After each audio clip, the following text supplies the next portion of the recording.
Hemos llegado a todo tipo de hitos históricos con este virus, pero quizás el más deprimente fue el del 29 de septiembre, el día en que llegamos a 1 millón de muertos por COVID-19 en todo el mundo.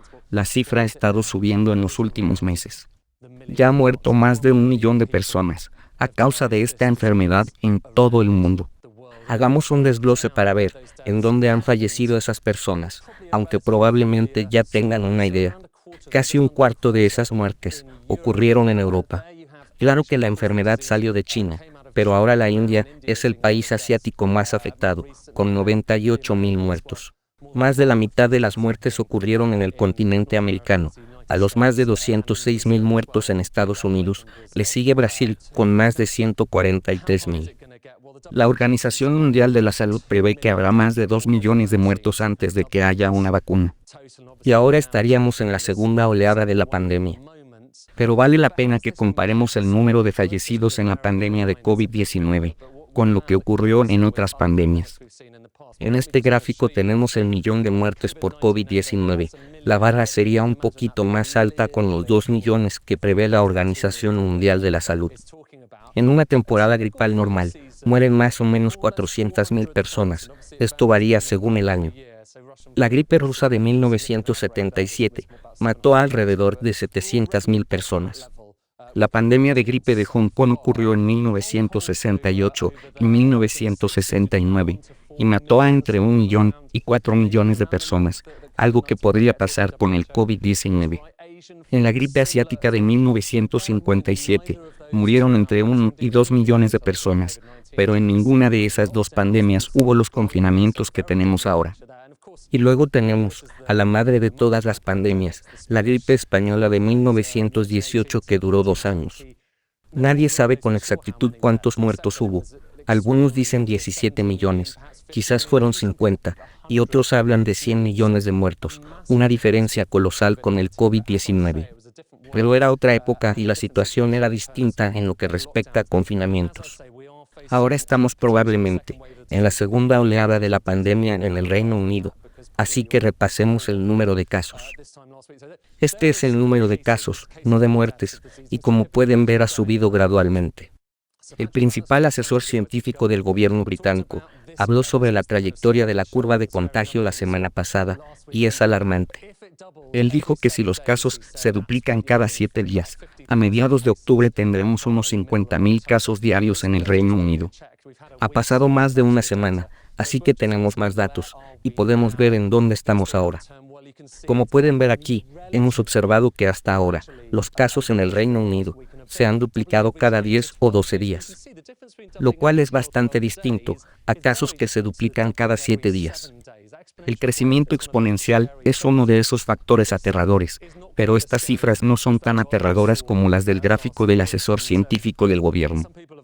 Algunas personas se han preguntado si el número de casos es correcto, y quizás la situación en los hospitales es mucho peor de lo que creemos. Hablemos de las hospitalizaciones por COVID-19 en Inglaterra, ya que los números de Escocia no son muy confiables en este momento. Aquí pueden ver que están aumentando. Estas son las últimas semanas desde agosto. Los números se duplican, más o menos cada 10 días. No cada 7 días, como dijo el principal asesor científico el 21 de septiembre, pero esto no debería ser un alivio para nadie. En este gráfico vemos las últimas semanas, pero sí da un poco de miedo. Alejemos la imagen un momento, para que vean cómo cambia el panorama al ver todos los datos de las hospitalizaciones en Inglaterra desde el mes de marzo. Y pueden ver una gran diferencia entre ese pico de aquí y esta sección de aquí, que es lo que acabamos de mostrar.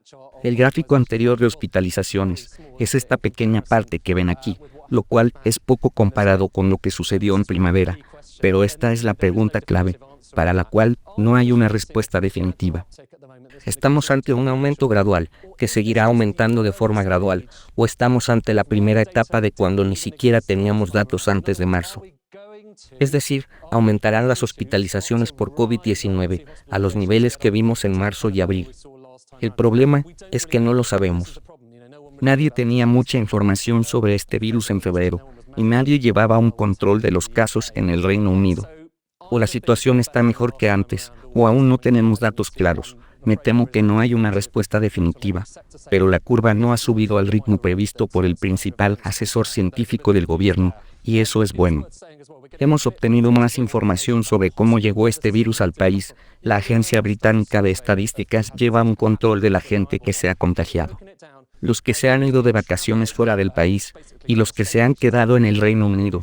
Mientras más altas sean estas curvas, mayor incidencia de gente contagiada.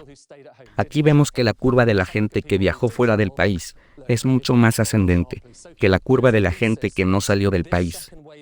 Se cree que importamos todos esos casos de Francia y España. No sabemos si los viajeros cumplieron la cuarentena. Y cuando vemos la situación en Francia y en España, vemos que el virus se ha propagado vertiginosamente en ambos países. Y la tasa de contagio en esos países está un par de semanas por delante del Reino Unido. Estas son las trayectorias. Francia está por aquí, España sigue aumentando, según los datos actualizados el 28 de septiembre. El Reino Unido está por aquí y sigue más o menos la misma trayectoria que Francia y España. Estamos aquí ahora, pero vamos hacia el mismo lugar de los otros dos países en las últimas semanas. Eso es bueno y malo. Lo bueno es que esta trayectoria no es tan empinada como la que previó el principal asesor científico del gobierno, aquella curva superempinada. No es tan empinada. La otra buena noticia es que los casos en España han bajado un poco en las últimas 2 semanas. Se han mantenido por debajo de los 10.000 casos diarios. No sabemos si las cifras son exactas o si cambiarán, pero no es tan aterrador como antes. La mala noticia es que a mayor número de contagiados, mayor número de fallecidos.